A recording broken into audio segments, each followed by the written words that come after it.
Hi, and welcome to Business Link, the podcast for the Chamber of Commerce here in Lincoln, Nebraska. I'm Jason Ball, President and CEO of the Lincoln Chamber of Commerce, and we are here in the AOI podcast studio in the Chamber of Commerce offices today, and joined by a really fun business leader in the community, Ava Thomas. She is the president of the whole Midwest region for Lee Enterprises, but I think most of us know you as the head of the Lincoln Journal-Star here in town. Ava, welcome. Thank you. Thank you for having me. Good to Thrilled be to- here. I'm fun. Yes, Oh, good. you're definitely fun. Love it. You're way more fun than anything we're talking about in policy this summer. I can tell you that much for sure. I would agree. That's a low bar. Yeah, it is. It is. But we're gonna have some fun discussions on policy. But right now we're gonna have some fun discussions about you. How do you end up running an organization like the Lincoln Journal-Star? How do you end up taking such a prominent position regionally with a large organization like Lee Enterprises? Oh, thank you. So, how do I end up here? Didn't expect to. Yeah. Didn't plan to. I wanted to be an attorney. And when I get asked this, and I get asked this a fair amount, if you weren't doing this, what would you be doing? And I always say, I would be an attorney. I'm good at arguing. I haven't ever once noticed that about you. But I was I'm from Grand Island, so about 90 miles west of here. I was going to UNK, and I'm proud to call it UNK Yeah. for all of those out there that went to Kearney State College. The first year I went to college at the University of Nebraska-Kearney was the first year it was actually University of Nebraska-Kearney. Nice. So commuting from Grand Island, traveling back and forth and going to UNK, and decided to make the move to the big city. Yeah. And so transferred to UNL. As you know, the proximity of the Journal-Star to the University of Nebraska is pretty dang close. Back in those days, so what was that, 1995? I moved here right before second semester. So in December of 94. So 1995, Embassy Suites was not there. That was a big parking lot. I So the remember it well. hotel- Yeah. The hotel wasn't there yet, and that was a parking lot. And if you worked at the Journal-Star, you got parking over there. And it was so close to the university, and the Journal-Star classified department would work around your class schedule. And so, yeah, that's where I landed. And I thought, well, I'll just finish school and then go to law school, and I'll become an attorney. And Yeah. the rest is history. And so you elevated up Right. just one step after another through their departments, or Right. how did So that I started look for in you? classified, and I started in classified. I was just telling somebody this morning, actually. So if you're around this business long enough, you say stuff like, "Well, when I was, back in my day," Yeah. presidents and publishers in this gig do that. And back in my day, we were turning down ads. Classified ads was a big deal. Mm-hmm. We had a little light in the center of our department, and it meant calls are holding. And we were trying to get to all those calls. And, we had a big bustling department. We worked on Saturdays. We were taking classified ads. We were practically turning down ads. Not even practically. We really were turning down ads. We're full because you can only print so many papers. And so right, that was back in the classified days before all the disruption happened of Craigslist and LinkedIn and aggregators started taking over. And so as I was graduating, I was thinking, as I was looking forward to graduating, I was thinking, am I really going to go to law school? I had my son who had some health issues at the time. And so I stuck around, and Journal-Star offered me a full-time position in outside sales. So I was taking these inbound classified calls and looked at doing outside sales. And it's just sort of snowballed from there. I was never really looking for that next job. It just, I mastered the job I was doing, and I would get tapped for this next thing. Yeah. And lo and behold, That escalated. Yeah. February of next year will be 30 years. Oh my goodness. Right. Congratulations. Right. And so you just sort of, that's what you talk about. How do you end up running a region? So, you get to the next role and the next role and the next role. And then you start taking on additional properties. And Yeah. I feel really fortunate. Lucky, I think, has less to do with hard work, but I feel really fortunate for the role that I have today. Yeah. And just last question about Yeah. your career and your role today. Yeah. And so a Midwest regional president, Can you describe that? Like, what's that footprint look like that you're Yeah, responsible so for I now? have Iowa and Nebraska, and so Iowa is where our corporate headquarters are. So Mhm, Lee Enterprises, mhm, obviously, we have 73 markets across 26 states mhm. now, but our headquarters are in good old Davenport, Iowa. So Yeah. just not quite long enough to fly, but just a bit of a tough drive. But I can do it in 5.5 hours, Jason. Quality windshield time. Uh-huh. I Yeah. can do it in 5.5 hours. Lots of podcasts and audiobooks and things like that. Yeah. So I work with them daily. I'm talking with my Iowa president quite often. He has leaders in the markets there. But Nebraska definitely has a huge footprint. So you've got Omaha World Herald. I really call it like Council Bluffs to Scotts Bluff. Mhm, We have mhm, a Western region president who has the Omaha World Herald mhm. and a whole swath of properties all the way out to Napa, Yeah. California. And then I have the rest of the Nebraska market. So we go as far as Scotts Bluff. And really, the big market is definitely Lincoln. Yeah. It's our pride and joy. That's a big animal in the state. That's a large enterprise. So, how many people work in your footprint of Oh gosh. responsibility? Do you know how many people work in the Lincoln market specifically? So hundreds definitely in our footprint. What I really focus on is the advertising division. Mhm. But when you take into consideration audience, which is what most people know as circulation, the newsrooms, Yeah. and then the advertising division and support, that's really where I'm focused. That's the business arm of Yeah. our enterprise. And so, but when you take it into consideration, all of the markets, it's hundreds Yeah. across Nebraska and Iowa, and we have, I don't know, 17 unique brands just in Nebraska alone. But Mm. individual markets, you're talking, places like Beatrice Yeah. and David City and Schuyler and Fremont, Columbus, Beatrice, York. So lots of different markets. And a lot of diversity in that. I mean, being relevant as a business entity and a news sharing entity, information sharing entity Sure. in markets that diverse is that's a lot.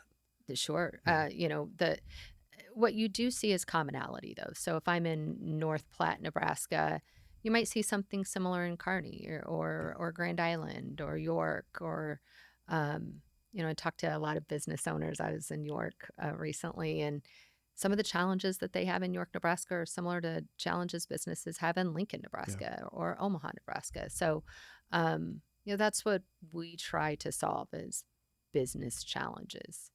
Well, on the note of business challenges, thank you very much for that graceful transition. Sure. This is an industry where I'm continually on a learning curve. Obviously, what a newspaper meant to a local community and was 20 and 30 years ago has really changed. This isn't your dad's newspaper anymore, as you can say. You guys are doing a lot more than printing articles and employing journalists and doing that.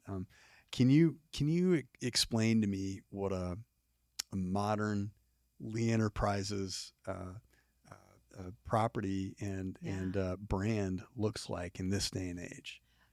So when I think about over the course of my career, right? So 30 years ago, when I first came to work for the quote unquote newspaper, Mhm.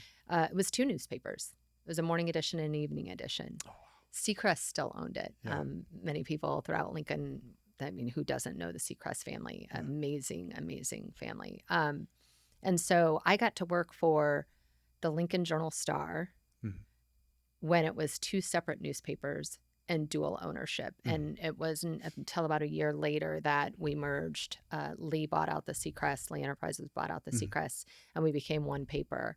And so over the course of time, so when you think about what was it, 1999, when we launched journalstar.com, Mhm, mhm. that next year, we unveiled the new printing facility that was right across the old journalstar.com building, which Yeah. is now Atmosphere. And so you think about that. So we launched journalstar.com in 1989, and we unveiled this brand new Flexo state of the art printing facility in 2000, which in 2024, Mhm. it's no longer there. Yeah. They're about to build a hotel on that site. So you just think about the pace of technology Mhm. and how it's advanced over time. So, last year, journalstar.com, 11 million unique visitors to our website. Yeah. So you just go, wow, Yeah. 25 years later, Mhm. you've built this audience um, of people that's very, very valuable. They're Mhm. verified. That's a verified human audience. It's Yeah. not bots. And it's not free. Yeah. So last week there's another podcast. You'll be surprised to hear I listened to another podcast that's not yours. But I won't mention who. A Yeah. business owner in town produces a podcast. Yeah. And so I was listening to his podcast and he said, I was reading in the paper, does anybody read the newspaper anymore? Anyway, and so they kind of chuckled on the podcast and I took issue with it because Mhm. it's exactly what you're saying. Does anybody read the newspaper? Yes, tens of thousands of readers still read the newspaper that lands on their doorstep every day. And Yeah. it's very meaningful to them. Yeah. Trust me, I hear from them if it's late or they don't get it. Um, but really, the audience is gravitating towards other platforms. But what they want is news. They Yes. want news and they want content. And we're really Yeah. a content provider. We're a media company that's a content provider. Mhm. And so diversifying that mix of platforms that we deliver content to you on, for example, is vital for Mhm. us. It future proofs our business. And so, whereas some people love to touch it and feel it and turn the pages, other subscribers have figured out, I can read it in a very similar way on the e edition. It's tremendously popular. Others read it through little sound bites or get it read to them through our Yep. Trinity Audio player. So we're producing more content than ever before, and we're in front of a larger audience than ever before. It's just different. So when people say, "Oh, you work for the Lincoln Journal Star, how's it going?" Yeah. Yeah. Like I have Yeah. some terminal illness. It's like, well, it's going great. Yeah. It's hard to keep up with. Yeah. We're diversifying and we're innovating and we're transforming, and that's it's really fun. Can you share some of what you're doing in things like uh, video production or leveraging AI? Like, there's a lot of new tools out there, and Huge. from previous conversations we've had, it really Yep. sounds like the Journal Star is on the cutting edge of implementing those in ways that I certainly wouldn't have thought of. Sure. Well, so when you think about how our business has changed and evolved, so much has happened over the course of my 3 decades with the company. But I think one of the biggest things that for Lee and for Lincoln Journal Star in particular, how does it touch businesses here, which matters to me, and beyond, which matters to me, is in 2020. So COVID shut down. Mm. We acquired BH Media, so we doubled the size of our company. We went from 44 markets to, at that time, 75 markets, Mm. 77 markets. We've since sold off a few. And so the depth of our company, the size of our company really doubled. And Yeah. so being able to take advantage of what was, by all accounts, a very, very difficult time for businesses to kind of hunker down and focus on acquiring this business. What does that mean to us? Um, Leverage technology, bring on even stronger talent. All of those things were possible in I'm going to call it hibernation of that COVID time period, Yeah. which is like you probably would think that's the worst time to double in size. That's the worst time Mm. to undergo an acquisition of that nature. But it was actually so cool to be a part of. Yeah. And so, we brought on Brand Avenue Studios, which is a custom content division of our business. We are Lee Enterprises, which is our parent company. Most folks know us as the Lincoln Journal Star, the Omaha World Herald, or the Grand Island Independent, or, Mm. name the brand that's in your market that's the newspaper or the newspaper's website. But what we're backed by is the Amplified Digital Agency, which is the fastest growing digital ad agency in the country the last Yeah. 14 quarters in a row. Yeah. We have the highest subscription growth rate in the country 4 years running. Mm. Um, and so, investing in those digital platforms, which is where we know folks are shifting towards, Yeah. is really been our focus. And so when you talk about video, so, I think most people probably don't know this about our company, but we've shot a couple Super Bowl commercials. Mm. We work with just at the Lincoln Journal Star, we work with companies that never run an ad in the newspaper. Mm-hmm. You'll never see them in the paper.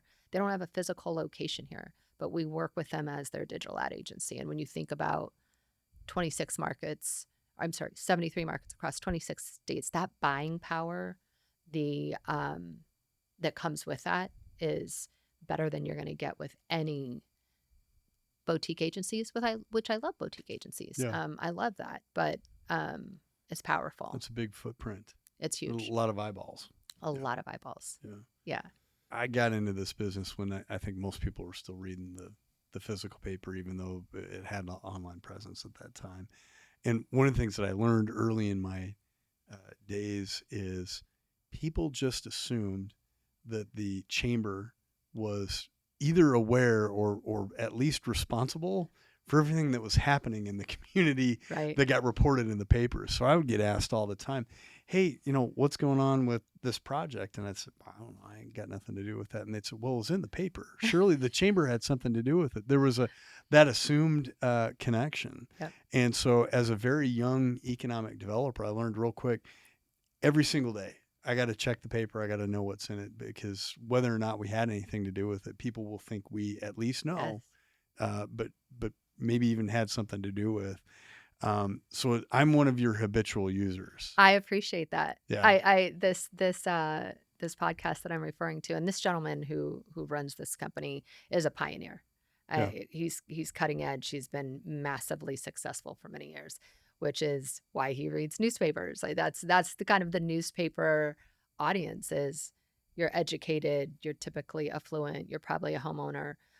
All of those things are very desirable demographics. However, we also reach non-homeowners, Yeah. non-subscribers, people who are renting their homes. People are in a whole different demographic. So just sort of depends on, if you're trying to fill a position, we do that very, very well. Yeah. Whatever your problem is. I was talking to a big company who used to be one of our best customers, and national and big box stores kept us in business for a long time. Let's just state it plainly, because that was mass targeting with their preprint advertisement, right? So you get it and you go through your Sears catalog or your JCPenney or whatever the insert is that you're getting.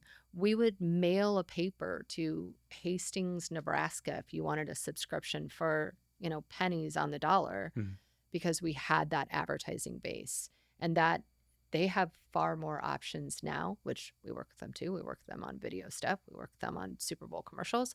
But now the game has changed. And so I was talking to a major advertiser and they said, why are you telling me not to run this full page ad with you? Isn't that your job? Is like, don't you want this business? Yeah. Our job is to solve your problem. And if that creates another problem for your business, our job is to consult you on that. And so it's never, ever steered me wrong to turn down business when it's not in the best interest of our client or us. So that's unique. Talk to me. I want to hit on a couple more things before we wrap up, but just before we shift gears here, talk to me just a little bit about the central role that an active news resource, we'll call it a news resource instead of a newspaper, right? An active news resource means so much to a community and how that community defines itself, where it goes to learn about itself or have active policy dialogues or dialogues about disagreements. What's your perspective on how that will continue in this industry and maybe how it will change in the next iteration of what comes next? It's so vital. I've said this for years, but strong communities and strong newspapers, now news organizations, go hand in hand. We go back over 150 years. So that the credibility that comes with that is essential, right? I mean, it was never more essential than during COVID days, but with what's happening in the country now, with what's happening locally, what's happening in our state, the resources that are available to us as a news organization, what I think a lot of people don't realize is we feed what you're hearing on other communication channels, right? Yeah. So when you turn on the radio in the morning, oftentimes they're quoting a story that was produced by us, or television quoting a story that was produced by us. They have, 24 hours to fill too, just like we do. We're all a 24-hour news cycle now, but we have more journalists, more feet on the street, more resources aimed at it than any other media. And the credibility is key. You can get, my own family members will say something, tout something, post something. Sometimes I'm like, where'd you get that? What's the source? You can't just do that, because it is so important. That credibility is so key. Well, I think that role is so important in local community dialogues too. Like it's a different thing to cover, say, the state house in the moment we're in right now, Absolutely. versus what's going on at a city council or a school board Right. or a county commission. And so, again, that's just I've always found that's an important function, and it's something I still go to a news resource like a Journal Star to learn about. So I think that as much change as this industry has experienced and probably will continue to experience, I think people are still looking for that credibility, like you mentioned. Couldn't agree more. You're a woman in an important leadership position in this community. And one of those leadership functions has been to lead in celebrating and helping other women in leadership roles in this community. I think in some really cool ways. And we're coming up on an important anniversary for one of those things. Do you want to tell us what's going on with Inspire? Oh, I couldn't be more excited. It's the 10-year anniversary of Inspire, which is, what Inspire is celebrating women's leadership initiative, but most people know it as the big event, right? So it's turned into a lot of different things: a podcast, monthly interviews, profiles, videos, a newsletter, Inspire Girls, which I'm so proud of, which is the spinoff arm that is young women, up and coming business leaders, community leaders. So it's the 10-year anniversary of the Inspire initiative. And so the 10-year event will be in September this year at Pinnacle Bank Arena. I always talk about, we started and we dreamt big of, maybe we'll grow someday to be so big that we'll have to have it at the arena. And we now have to have it at the arena because we've outgrown capacity everywhere. So particularly excited about this year's Inspire event. We have a lot of special moments built in. Our very own former chamber president, Wendy Birdsall. I remember the year, I think it was 2016, Wendy won WOTY. And they actually, the chamber is who named it WOTY, Woman of the Year, WOTY. We're hip like that. I think it was Bruce. I think Nice. Bruce is who coined the term WOTY. So yes, well, really excited. Leave it to our Bruce Boyer, our policy wonk, to come up with a good acronym. That's right, like that. an acronym. Always got to have a good acronym. Yeah. So we are approaching nomination deadline. So July 31st will be nomination deadline. We already have more nominations than ever before. A couple of things I'm excited about. One is this year, for the 10-year milestone, we added excellence in athletics. So, and we were pretty intentional about calling it athletics because sports is different than athletics. So we wanted, cheer and spirit and all of those things to be part of that award. So we're excited about that. There'll be some surprise moments there where we're going to highlight some incredible women.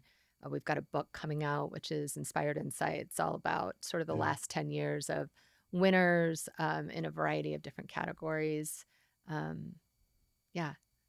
So I want to ask a deeper question about this program, and you know how the chamber continues to be bought into this. We're great partners on our Rise program and the annual Women in Business, and we attend Inspire. But I think maybe for the naysayers out there, it's, well, women can do anything they want now.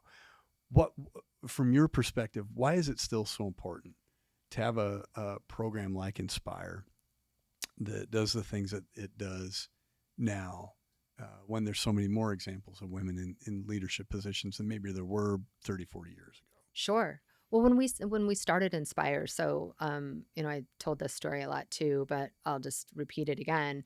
I was actually sitting in a Chamber of Commerce Board of Directors meeting. Yeah.